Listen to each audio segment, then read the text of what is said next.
Buah manggis, buah pepaya. Cie. Ada juga buah kelengkeng. Selamat datang di Rumah Ceria dengan Kak Andi yang paling ganteng. Shh, awas, ada pengintip. Nah, adik-adik pernah nggak merasakan ketika adik-adik berada di depan rumah, ada orang-orang yang diam-diam mengintip Kak adik-adik semua. Wah, mengawasi adik-adik. Pasti adik-adik merasa takut kan? Gusar, harus gimana ini? Wah, aku harus apa yang harus kulakukan? Aku takut, serem. Pasti kita merasakan hal itu juga. Sama dengan Kak Andi kalau merasakan hal itu. Kalau hal itu terjadi sama Kak Andi merasa takut. Harus gimana? Aku harus pergi kemana? Aku harus buat apa? Jadi bingung. Harus ngapain? Nah, awas, ada yang mengintip. Kak Andi juga akan bawa cerita hari ini. Siap untuk mendengar ceritanya? Yuk kita dengar ceritanya. Nah, adik-adik, pada suatu ketika ada sepasang suami istri. Namanya Adam dan Hawa. Mereka ini tinggal di sebuah taman yang indah. Apa aja yang mereka butuhkan, apa aja yang mereka perlukan, semuanya ada. Bahkan apa yang mereka tanam, apa yang mereka buat, Tuhan berkati. Dengan tumbuh dengan begitu mudahnya, berbuah, berkembang dengan begitu mudahnya. Tetapi semuanya hilang. Semuanya habis ketika mereka telah melakukan yang namanya perbuatan dosa. Mereka tidak taat sama Tuhan. Padahal Tuhan bilang sama mereka, nggak boleh. Pernah kan dengar ceritanya nggak boleh memakan buah itu, tapi mereka malah melakukannya. Dan akhirnya, karena perbuatan mereka tersebut, mereka diusir dari taman itu. Wah, mereka diusir dan bahkan mereka tidak diizinkan lagi untuk datang atau masuk ke taman itu. Dan Tuhan malah mengirim seorang malaikat untuk menjaga taman itu, agar mereka tidak sekali-kali masuk lagi ke Taman Eden tersebut. Nah, akhirnya mereka meninggalkan taman tersebut. Wah, dan akhirnya mereka bersusah payah saat itu.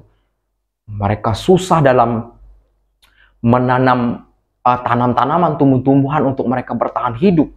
Mereka berusaha, mereka mencari makanan juga susah, sulit. Padahal tadi ketika mereka tinggal di Taman Eden semuanya ada. Tapi ketika mereka telah berbuat dosa, akhirnya mereka diusir. Dan mereka hari ini susah banget. Mereka bekerja keras, aduh capeknya, lelah. Mereka harus mencari. Dan di sela-sela mereka bekerja dan akhirnya mereka memiliki seorang anak. Nah, adik coba lihat. Ini anak yang pertama. Dan ini anak yang kedua. Nah, anak yang pertama ini namanya si Kain. Nah, ini anak yang paling kecil. Siapa yang badan kecil di sini? Ah, itu si Meme. Nah, ini si Meme bukan, tapi namanya bukan si Meme di sini. Dalam ceritanya namanya adalah Habel. Ini tadi nama siapa? Kain. Yang ini namanya Habel. Nah, mereka hidup bahagia, senang, tapi tetap terus berusaha. Akhirnya semakin bertambah usia, semakin besar, bertumbuhlah, bertambah besarlah si Kain sama si Habel. Si Habel berbadan tegap dengan gagah seperti seorang laki-laki, seperti Kak Andi lah, ganteng.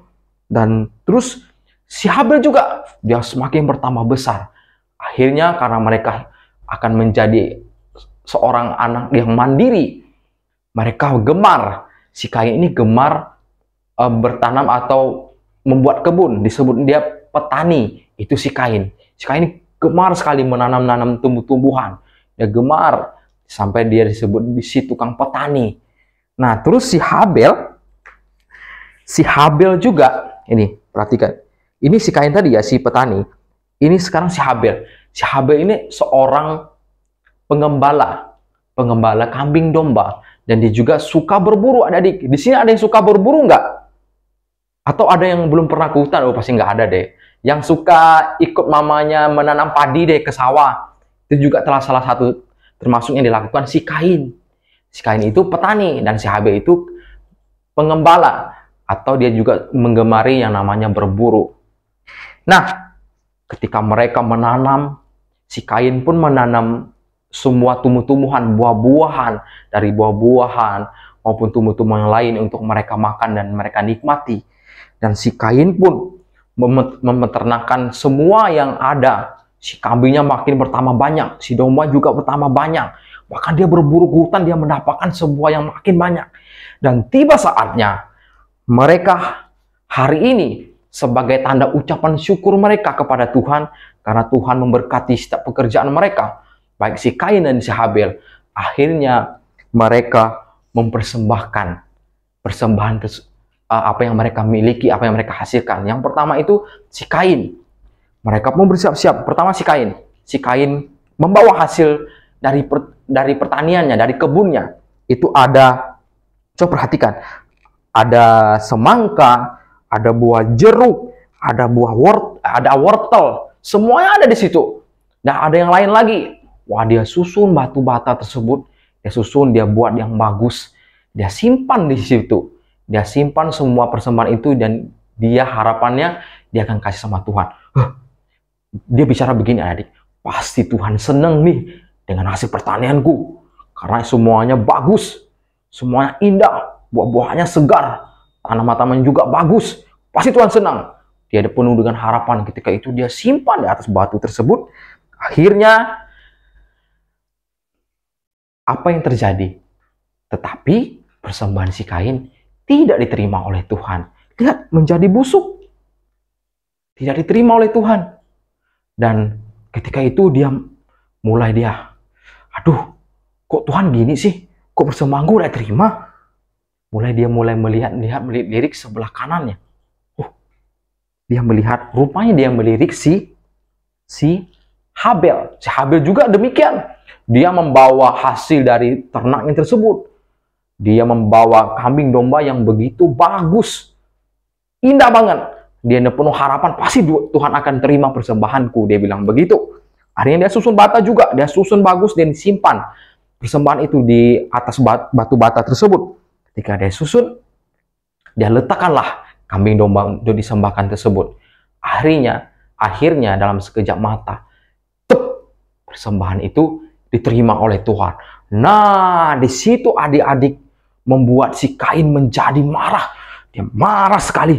Aduh, kok Tuhan begini sih sama aku? Adikku persembahannya diterima, kok aku enggak? Gimana ini Tuhan? Kok Tuhan bisa begitu sih? Tuhan gak adil. Pokoknya aku benci sama Tuhan. Kok Tuhan begitu sama aku? Dia lebih sayang sama adikku. Kok dia tidak sayang sama aku? Persembahan si Habel diterima, kok aku enggak? Wah, si Kain terus marah gusar. Lalu tiba-tiba Tuhan berbicara kepada Kain. Kain, kenapa kamu marah? Mukamu muram. Awas, dosa sudah mengintipmu. Tuhan sudah ingatkan adik-adik kepada si Kain. Tapi si Kain nggak mau menghiraukannya. Nah, sebenarnya ini juga terjadi sama kita. Di sini siapa yang memiliki perasaan iri hati, perasaan yang suka marah, suka cemburu sama orang lain, hati-hati. Mengintip, awas dosa sedang mengintipmu. Jangan sampai berbuat dosa. Jangan sampai seperti yang Kain lakukan. Jangan menjadi gusar, menjadi marah. Itu adalah dosa. Dosa sudah mengintip kalian. Ingat ya, nggak boleh. Nah, akhirnya, lanjut ke cerita ya adik. Akhirnya si Kain ini nggak menghiraukan apa yang dikatakan oleh Tuhan. Dia bilang, awas. Pokoknya, aku nggak terima apa yang dilakukan Tuhan kepadaku. Aku harus berbuat sesuatu pokoknya. Oh iya, gini aja. Aku akan mencelakai si adikku. Aku akan membawa dia ke sebuah hutan. Nanti aku akan mencelakai diri ke situ. Wah, adik-adik. Harusnya si Kain ini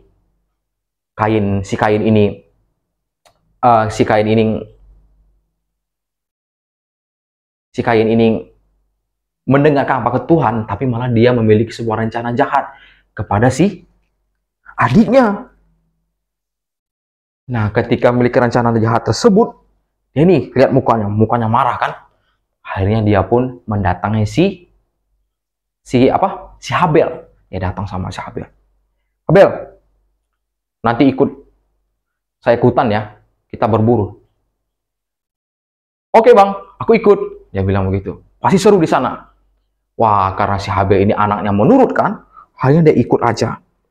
Ketika sampai di sana, ketika sampai di hutan tersebut, apa yang terjadi? Rupanya si Kain ini mendorong si Habel sampai si Habel jatuh. Rupanya dia mencelakai si Habel. Wah, sangat disayangkan si Habel melakukan perbuatan itu, ya kan? Akhirnya Tuhan mengetahui hal tersebut. Tuhan tahu apa yang dilakukan oleh si Kain. Nah, akhirnya Tuhan tidak memberkati si Kain masuk kakak. Dia tidak memberkati si Kain. Akhirnya si Kain diusir dan dia tidak diberkati. Dalam pekerjaannya pun dia tidak diberkati. Awalnya dia diberkati, mudah menanam semuanya, tapi pada akhirnya dia tidak diberkati dan susah payah dia menanam semua tumbuhan tersebut. Tetapi oleh sebab itu pun Tuhan masih mengasihi dia. Tuhan masih menjaga dan melindungi dia. Nah, cerita sampai di sini adik-adik. Sebenarnya cerita ini mengajarkan kepada kita, awas, dosa atau iblis itu selalu mengintip kita, mengintai kita dimanapun kita berada. Jangan sampai dia menguasai kita. Kalau dia sudah menguasai kita, maka kita akan berbuat dosa. Maka kita akan jatuh ke dalam perbuatan dosa. Tahu kan hukum dosa apa? Mau mati, masuk neraka, mau masuk neraka. Enggak ya kan? Nah, jadi adik-adik, jangan menjadi orang yang mudah marah, mudah gusar. Jangan menjadi orang yang pemarah, jangan menjadi orang egois, jangan menjadi orang cemburuan. Karena Tuhan nggak senang. Karena Tuhan mau kita hidup saling mengasihi, saling menerima satu sama lain, saling menghargai satu sama lain. Itu yang Tuhan mau dalam kehidupan kita. Jadi, hiduplah seperti apa yang Tuhan mau, saling mengasihi dan saling menghargai satu sama lain. Nah, gitu aja cerita kakak hari ini. Terima kasih.